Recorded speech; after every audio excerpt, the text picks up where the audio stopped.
Hello everyone, can you hear me? Yes, ma'am. I was waiting for at least half of the class to join. So now that seems to be the case. There are 25 people other than me. So hopefully we can start. I'm not used to such a low attendance. In offline classes, generally we have almost full classes in our department. So I'm not used to such a low attendance, so I was waiting. Okay, anyway, how many live classes did you have since morning? Ma'am, this is the first one. I guess. Okay, so it should not be a network issue then, if this is the first one. Okay, anyway. So, have you gone through the two lectures that I shared about introduction to PCA and mathematical details for PCA? Any doubts in that? Yes, ma'am. Yes, tell me.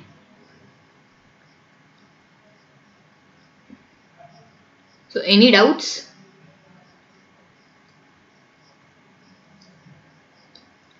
Everything is clear or nothing is clear? Ma'am, the homework that you had given in the video regarding finding out the second component, Mm-hmm. uh, the logically we get the correct answer, but I don't how to put it in the mathematical terms or how to write a proof about it. Like see, the starting would be again like the first PC. So you start with Lagrange's multiplier, but now you, instead of actually maximizing over entire set, you are maximizing over a subset, but you don't need to worry about including that condition mathematically. For the time being, you can just say, okay, you are maximizing, you put one constraint as L prime L equal to 1 and you put second constraint as L prime L1 equal to 0. That is, the new vector should be orthogonal to the first vector that you have already obtained. So you put only these two conditions. So mathematically, I think you can stop at that stage. You can again differentiate and you will get the same thing. What do you call eigenvector? Okay. So mathematically, you can stop at that stage and then you explain theoretically why it should be the eigenvector corresponding to the second highest eigenvalue. That's all. Okay, ma'am. At this stage, we don't expect anything more than that.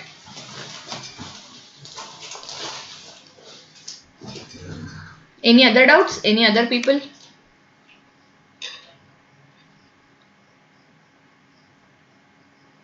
Ma'am, this means that as the components is going on increasing, like the for for principal component 2, for principal component 3 rather, the constants will be increasing for and so on. It will be increased till the pth component, right? No, I did not get what you mean by constants would be increasing. Yes, ma'am. Actually, for the component 1, the variance was like the lambda 1, Correct. which is the greatest one. Correct. Right? Yes, ma'am. For 42, we need to find the component. We need to find lambda 2 such that the variance is lesser than the previous one, but greater than the any other for the successive ones, right? Correct. So in that case, we had two constants like we had basically two constants like the vector itself must be orthogonal and the vector itself must be normal and it should be orthogonal to must the be first one. orthogonal with respect to the other one. Correct. Yeah, now I got what So, you are trying to say. Yes, I got it. So now when you go for third PC, you would have two orthogonality constraints and one normality constraint. Normality in the sense unit magnitude. You are right. So when you go for say kth PC, you have to make sure that it is orthogonal to earlier k minus 1 PCs and then it is having unit magnitude. So the number of constraints would go on increasing. Correct. Okay. Any other doubt? But ma'am, there is one one doubt on it. I think Pushkar, you may proceed actually. Yeah. I was just asking whether that orthogonality is necessary or not. Because Since we have a symmetric matrix, the eigenvectors are orthogonal. Correct. But to make sure that, see, you get the answer as eigenvector after deriving, after carrying out the Lagrange's multiplier. So initially you don't know that the eigenvector is going to be an answer. So you need to put that orthogonality constraint.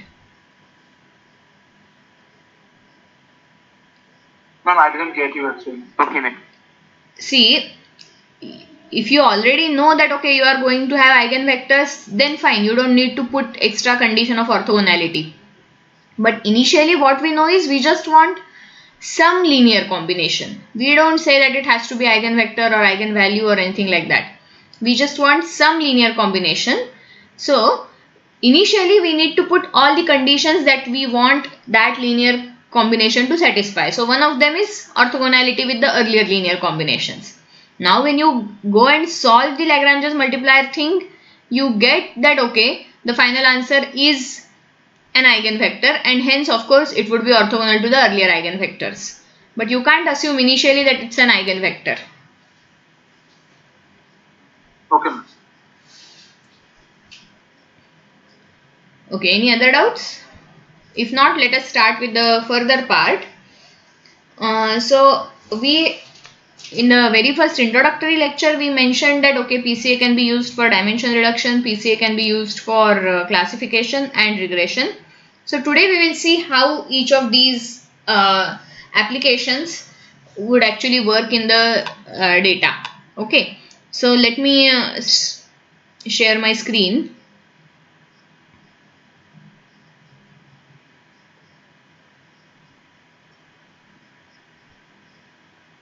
Can you see the whiteboard?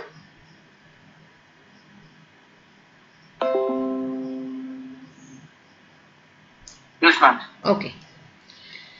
So let me focus on the first application. So first application we said was dimension reduction. Okay. Now so far if you have noticed, I have original vector x, which is x1, x2, xp prime, because I want it to be a column vector, and then my new vector of principal components, I can call it as y. So it would be y1, y2, yp. Okay, so what I am doing right now is I am converting one p dimensional vector to another p dimensional vector. What is the difference between these two? First difference is that here I can't comment anything about individual variances, means I don't know whether variance of x1 is low or variance of x2 is high, nothing like that. Whereas in PCs we know that variance of y1 is greater than or equal to variance of y2 is greater than or equal to variance of yp. This much we know, correct? And second thing that we know additional is these are orthogonal to each other. So covariances between any yi by j, they are 0 provided I is not equal to j, which need not be the case here. So I have converted one p dimensional vector into another p dimensional vector here, where this new p dimensional vector has these two desirable properties. But we said that our initial aim is dimension reduction. So how would we reduce the dimension? Because so far I am having new p vectors and originally new p components, and originally also I had p components. So I have not yet reduced the dimension. Okay. So how do we achieve dimension reduction?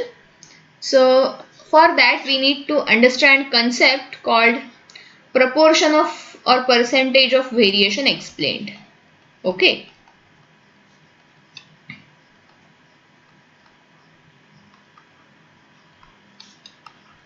What is this? See, we yesterday talked about total variation and generalized variation. Do you remember? Total variation and generalized variation. So total variation we took as trace, correct? Trace of sigma matrix was called as total variation in that matrix. So here we also proved that trace of the original variance covariance matrix is same as trace of the variance covariance matrix of the principal components. We proved this also. So this means that total variation explained by X is same as total variation in Y. So we have retained the total variation. But now I have this additional information about Yi's, that is, they are arranged in the decreasing order of variance, and we also saw that variation is information. So it would mean that they are arranged in the decreasing order of information. And whenever we do any data analysis, we are interested in more and more information. So I can say that these PCs are arranged in the decreasing order of their importance. Okay. Why importance? Because for us information is important and information is nothing but variation. Okay, so I can say Y1 is the most important principal component, Y2 is the second most important principal component, and so on. Yp is the pth most important principal component. Okay. Now if that is the case, can I somehow skip a few principal components and still be happy with whatever I have got? So that's why we need this concept of proportion or percentage variation explained. So let me write down the formula. So what would be proportion of variation explained by first PC? So proportion of variation in the total data or total sample explained by first PC. How much would this be? So we know total variation is trace of sigma x or sigma y, whatever you like to call, and proportion of that explained by first one. So I would take variance of y1. Okay. If you want to be, if you want some more friendlier notation, I can write variance of y1 upon summation variances yi, I going from 1 to p. So this makes it more clear that this is just one of the components coming from this sum. Okay. Just a minute.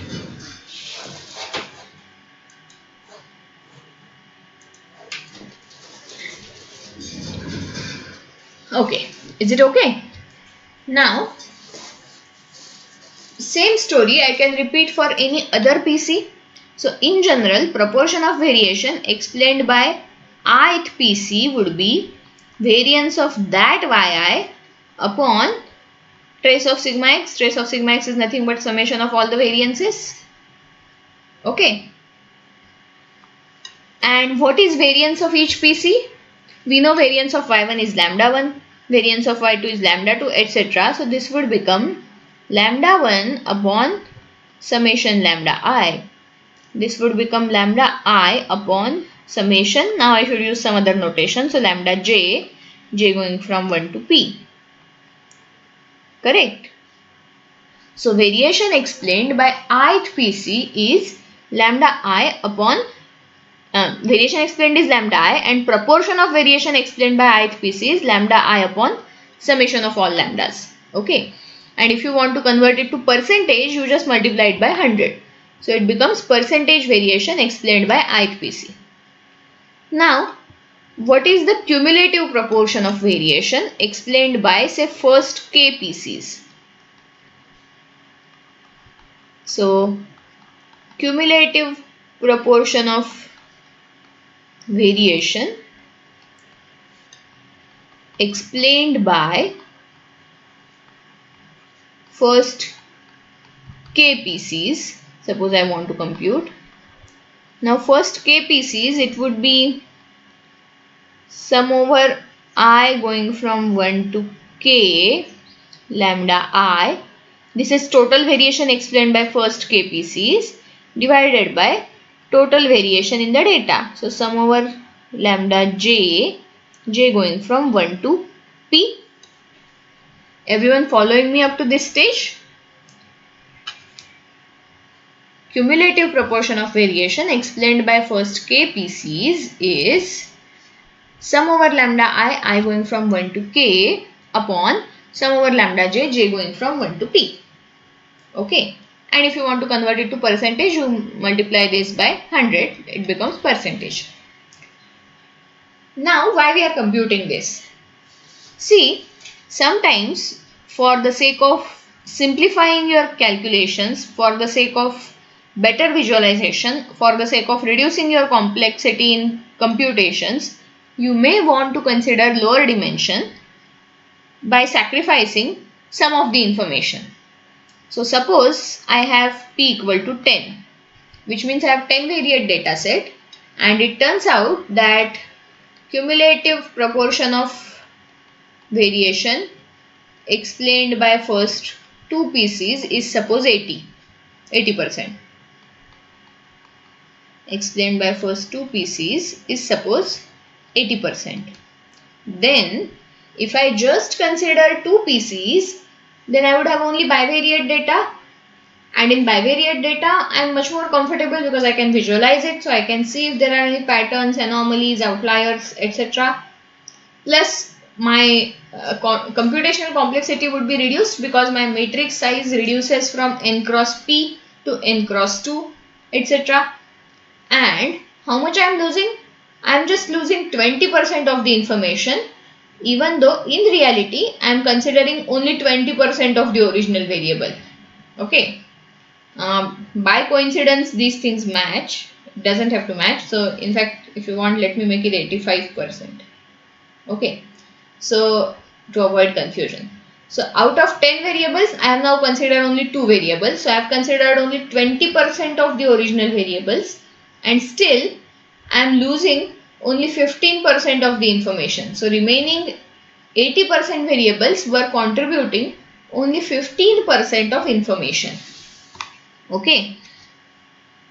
So in such case, I would say, even though we can compute all 10 PCs, we should use only the first 2 PCs. Okay. Because whatever we are losing by ignoring other PCs is not much significant. So I should consider only first 2 PCs. So in that way, dimension reduction can be achieved. Okay. So we decide how many principal components we would consider for further analysis, and that number would depend on proportion of variation, cumulative proportion of variation explained by first k PCs. Remember, here it helps that my PCs are arranged in the decreasing order of importance.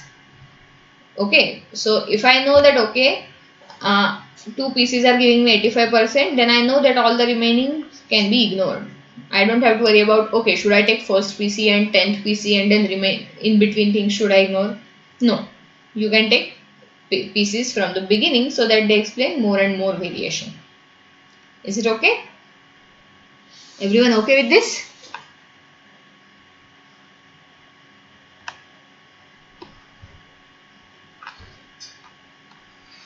Anyone awake in this class? Yes, ma'am. Okay, fine. So now, sometimes people say, okay, this is fine, all good. So if you know that, okay, you want 85% variation, you go for 2 pieces. If you want, say, 90% variation, you may have to go for 3 pieces, etc. But what if I myself don't have idea about how much variation I want, how much variation is important for me? Is 70% enough for me, or do I need 95%? Because there is no fixed rule. It depends on domain in which you are using the data, and of course the dimension. Here I considered only 10 dimensional data. Instead, if I had say 100 dimensional data set, then first 2 PCs may explain hardly like 40 to 50% of the variation, because there are too many components and each of them is going to have some contribution. Correct? Hence, there is another method for deciding the number of PCs to be retained for further analysis, and that is known as scree plot. Okay. So as the name suggests, it's a graphical method. So what is a scree plot? Of course, it is some sort of graph. Assume these axes are orthogonal to each other, even though they don't look like that. So this is 90 degree. Okay. So you just put 1, 2, 3, 4 here up to P, and now lambda 1 you plot here. So suppose lambda 1 is this value, lambda 2 is some other value, lambda 3 is some other value, then you have say lambda 4 further less and so on further less. Okay, why? Because we know that our lambdas are going to be in the decreasing order. So lambda 1 is the highest one, lambda 2 is second highest one, and so on. Now if I join this graph, okay, by the way, this is known as scree plot. So if I join this graph, I am getting something called as elbow here. Okay, why elbow? Because you know the entire curve looks like a hand with this as elbow. Okay. Now what is the significance of this elbow? Elbow is a point after which the curve is almost parallel to x-axis. Okay. So elbow is a point from which, I should say from which, not after which, point from which the curve in the scree plot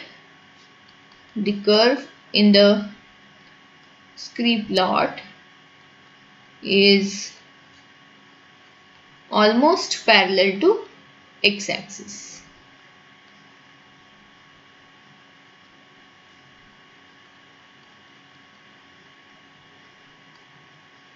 Okay, what does this mean?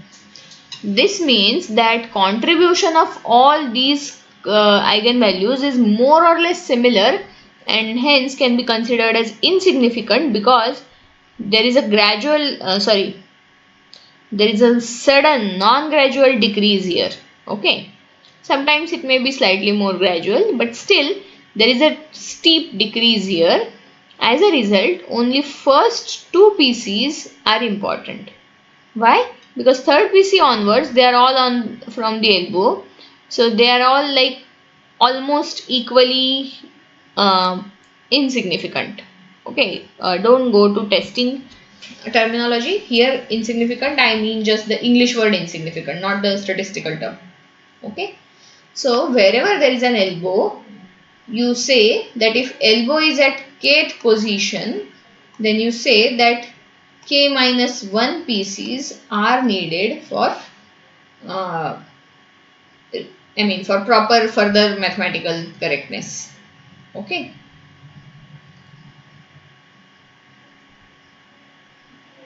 Is it okay so far?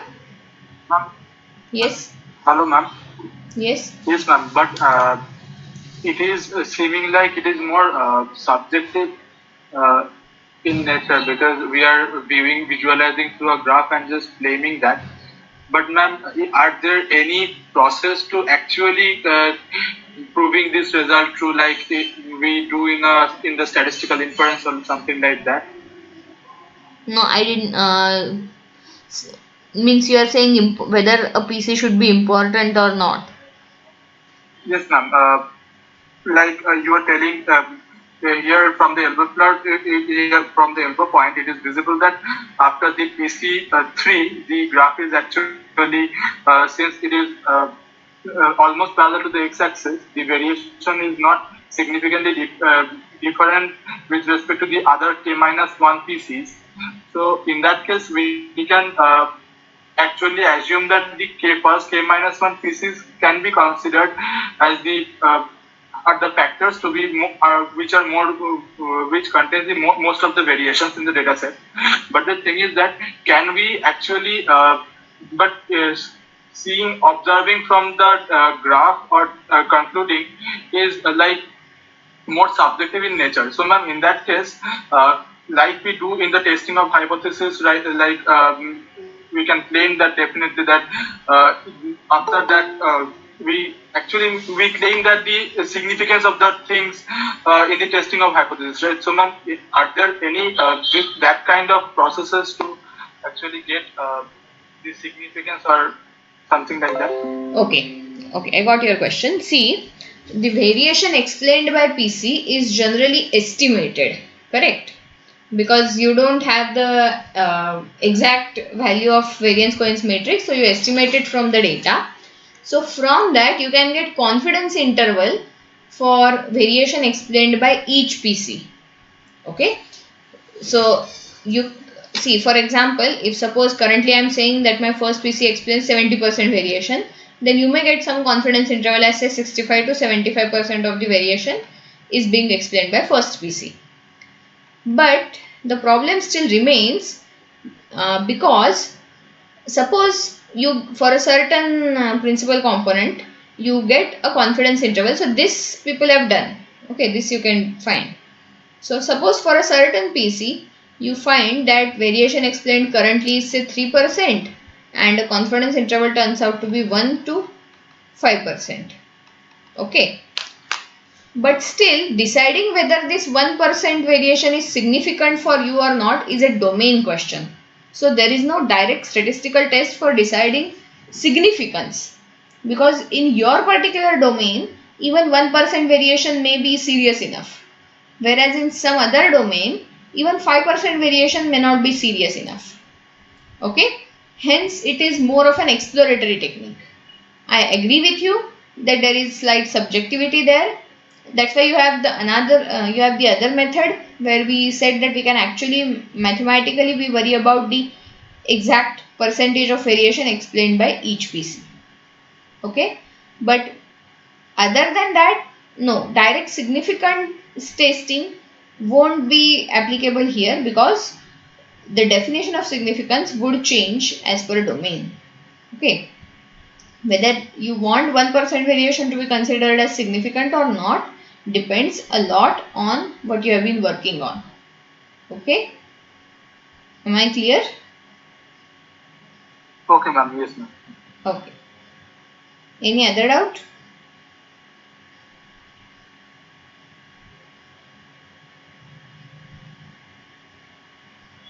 Okay, so so we have scree plot and percentage computing proportion of variation explained as two methods which can be used to decide how many principal components should be retained for further analysis. Okay, next important concept which is needed is so dimension reduction. One way of achieving dimension reduction is this. So now you consider only those K PCs instead of all P PCs and hence dimension is reduced. Okay. But some people claim that this is not really a very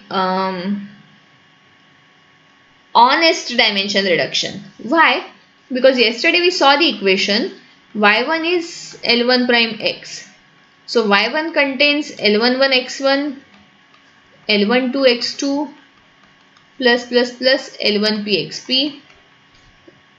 In general, similarly, yp would be lp prime x. So this would be lp1 x1 plus lp2 x2 plus lpp xp. Okay, so in each of these y1, y2, yp, each of the xi's are contributing. Okay, so in that sense, at the data collection level, this is not really a dimension reduction, because even if I say okay, I am going to use only say y1, y2, y3, only 3 PCs, still for computing those 3 PCs, I am going to need information about all xi's. Means at the data collection level, I will have to collect data on all P variables. So some people feel that this is not correct. This is like cheating. You said that you would reduce the dimension of the data, but even when you want to work with reduced dimension, originally you want all the variables, which is not good. Okay, so that's why there is another way of classification which can be applied. Sorry, not classification, for deciding the reducing the dimension, which can be applied through coefficients. Okay, so what is that? Now in this y1 I would see which of these coefficients L11, L12 up to L1P, which of these coefficients are high in magnitude? Okay, magnitude. Even if the sign is negative, we are okay with it. So we have to see which of these LIs has very large value. Then suppose L12 is highest. Okay, means the second coefficient has highest value in magnitude. Then we would say that x2 is the most important variable. Whatever x2 would be. Okay, we would say x2 is most important if L12 is highest. Then we go to second row, L2 prime x. Now in L2 prime x, we won't worry about what is the coefficient of x2 because x2 we have already considered as important.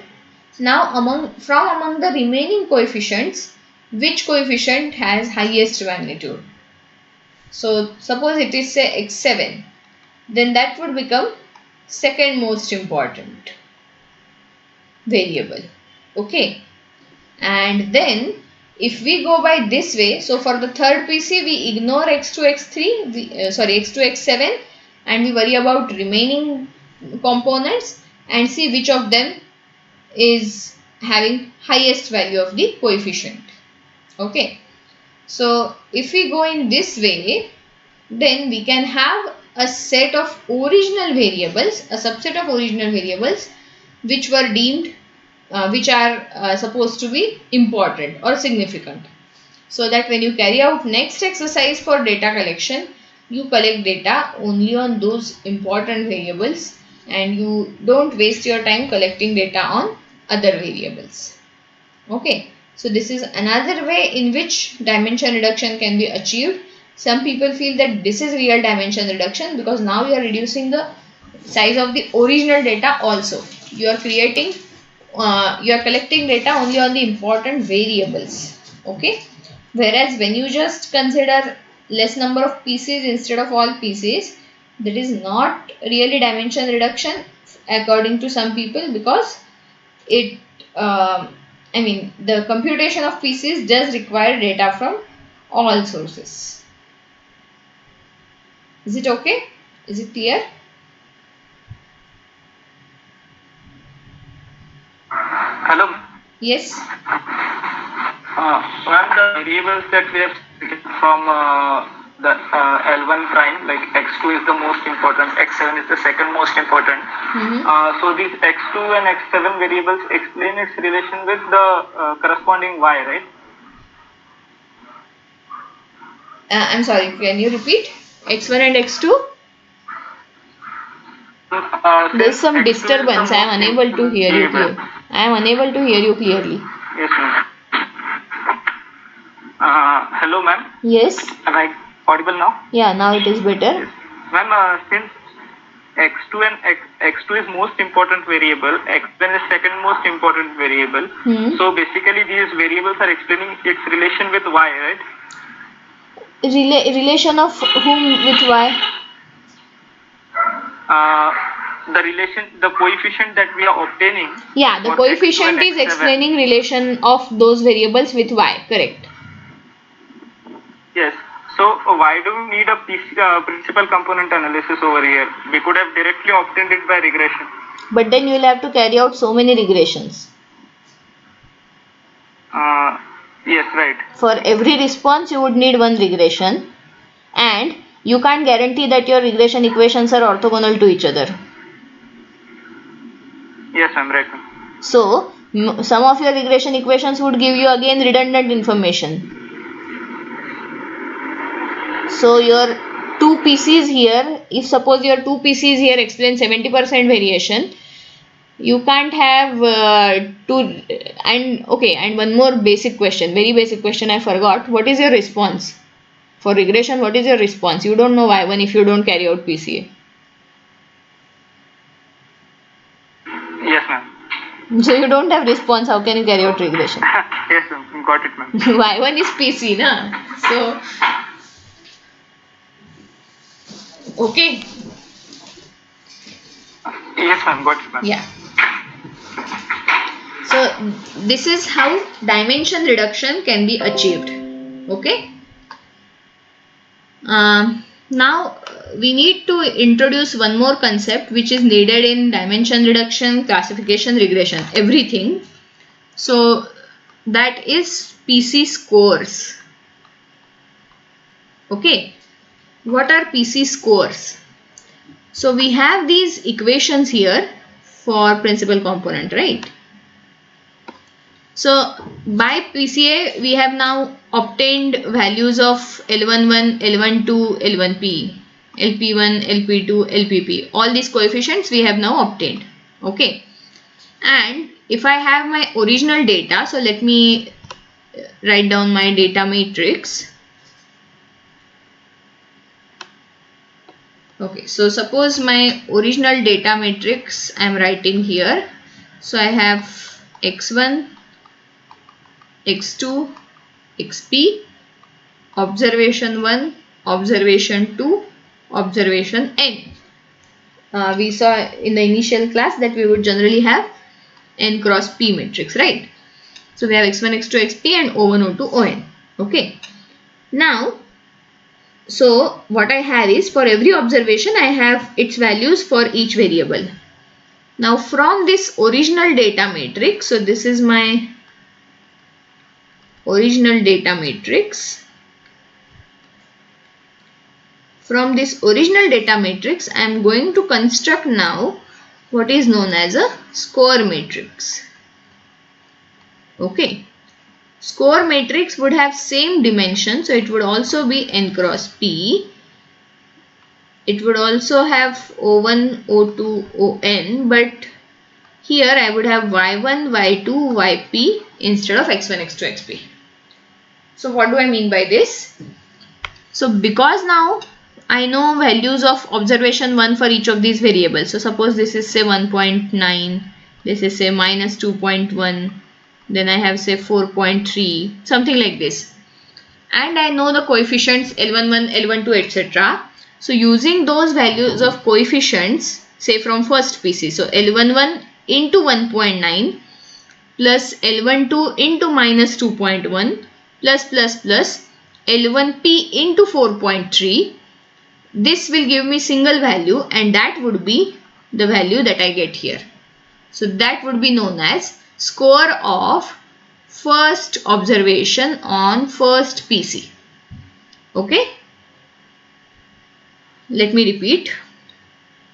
My equation for first PC is L11x1, L12x2 plus L1pxp. Now for first observation I have some values of x1, x2, xp. If I substitute those in this equation, I would get some single scalar value of y1. That value I write here and that would become my score of first observation on first PC. Similarly, if I put entries from second row in this equation, I would get score for second observation on first PC.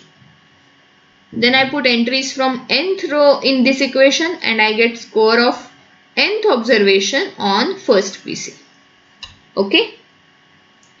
Now same story I repeat with second equation. So I have y2 as L21x1 plus L22x2 plus L2pxp.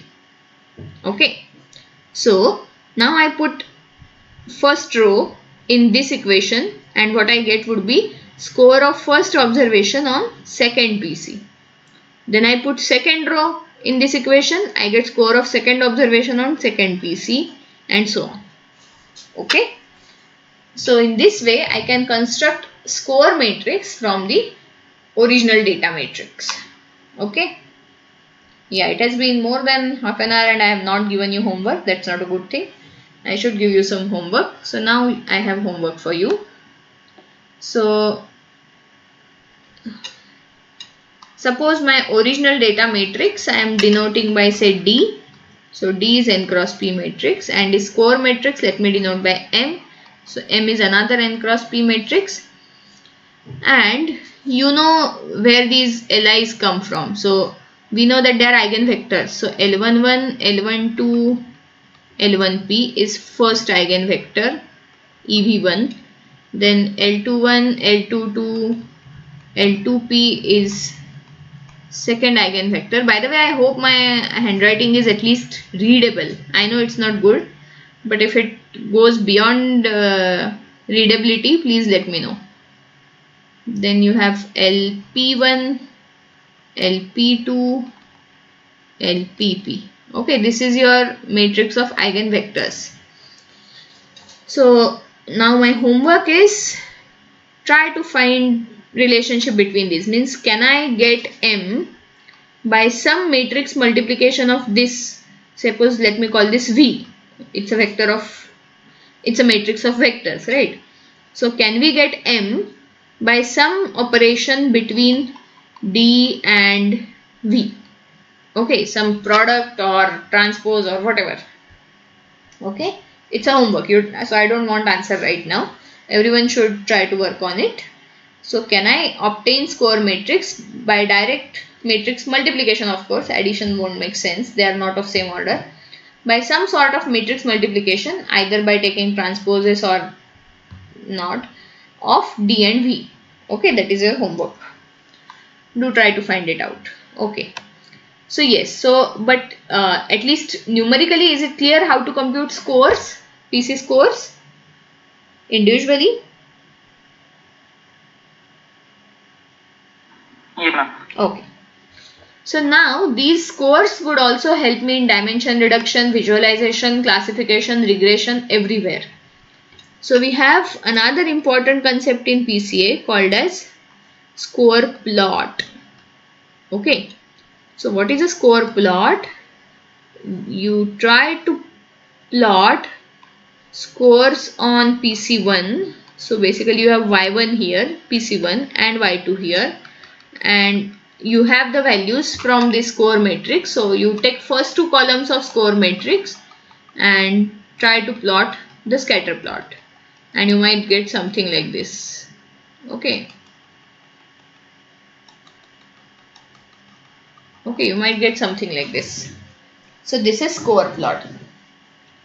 Score plot is one of the important outcomes of PCA because it is a visual display. It is some sort of graph. And we saw while discussing curves of dimensionality that one of the important problems in multivariate data, higher dimensional data, is that you cannot visualize it. So this is one step towards that. Because now we have extracted two important dimensions, we can draw bivariate plot. Now someone might say, why not just plot x1, x2? Remember, I could plot x1, x2, but I don't know whether x1, x2 are capturing enough information. Whereas now, because y1 and y2 have been obtained via principal component analysis, I know that they contain a very good amount of information. Okay, so I can draw a plot. In fact, people go for three-dimensional scatter plot also. I mean three-dimensional score plot also. Okay, that is also possible.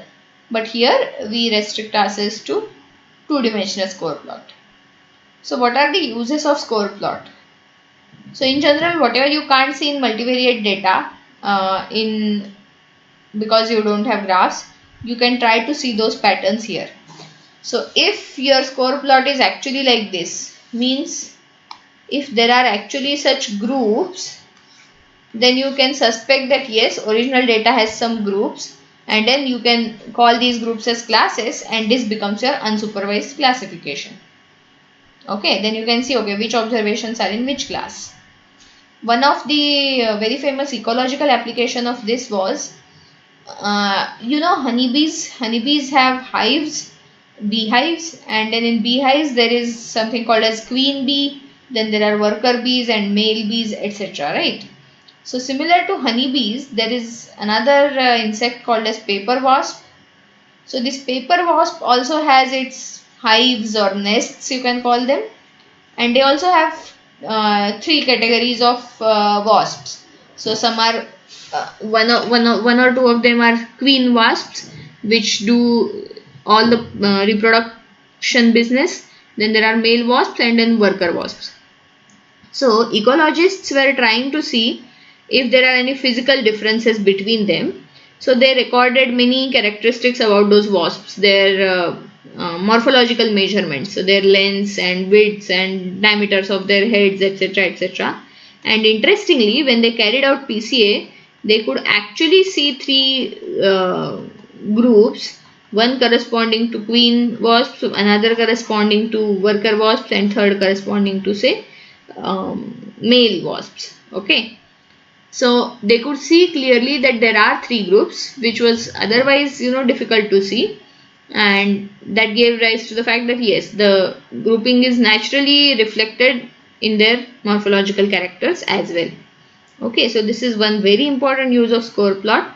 It helps in visualization of whatever PCs you have obtained, and this visualization is obtained via dimension reduction via PCA. Okay. Now, so this is all I wanted to talk about dimension reduction. The next application is, what was the next application? Classification. So, okay. So, I've already talked about classification also. So, classification is done via score plot.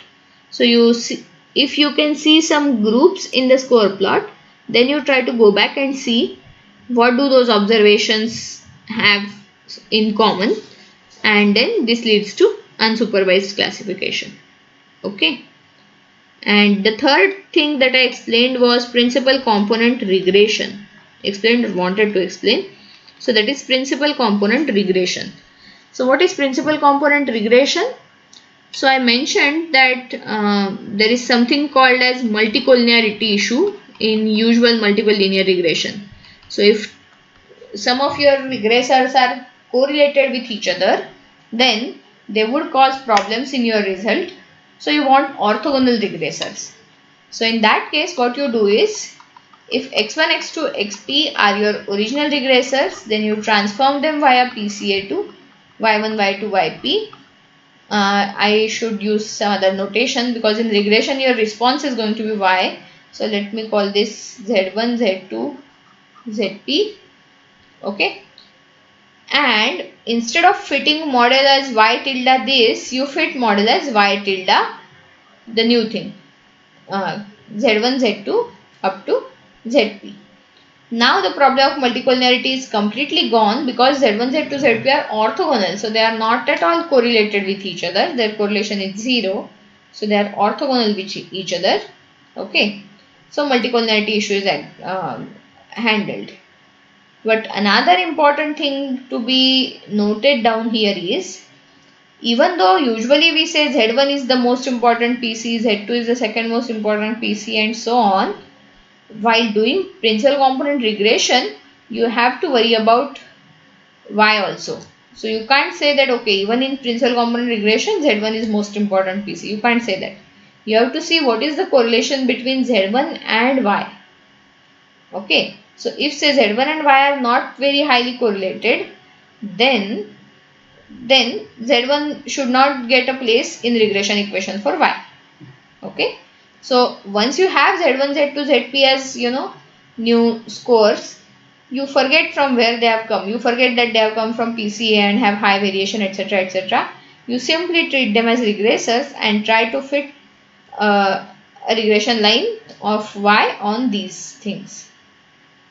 Is it okay? So this is how principal component regression can be used. Classification I already told you. Any doubts?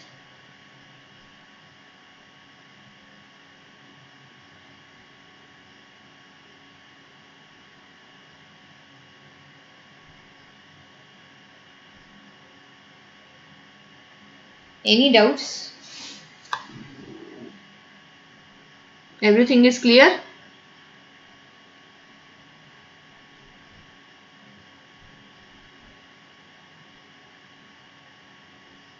By the way, it's not necessary that only one or two people talk. Others can also talk.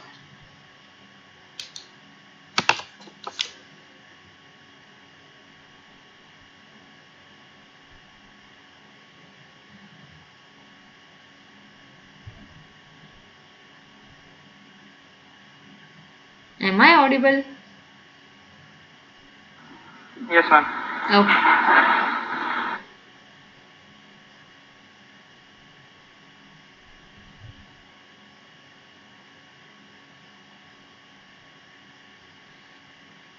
Okay, if you don't have any doubts, I would like to stop here because these are the three major applications of PCA. So I'd like to stop here. Tomorrow also we won't have live lecture. I will try to share recording. And on Saturday, I guess we can again have a live lecture. Is it okay? Yeah. Okay. Okay then. Thank you. Thank you, ma'am.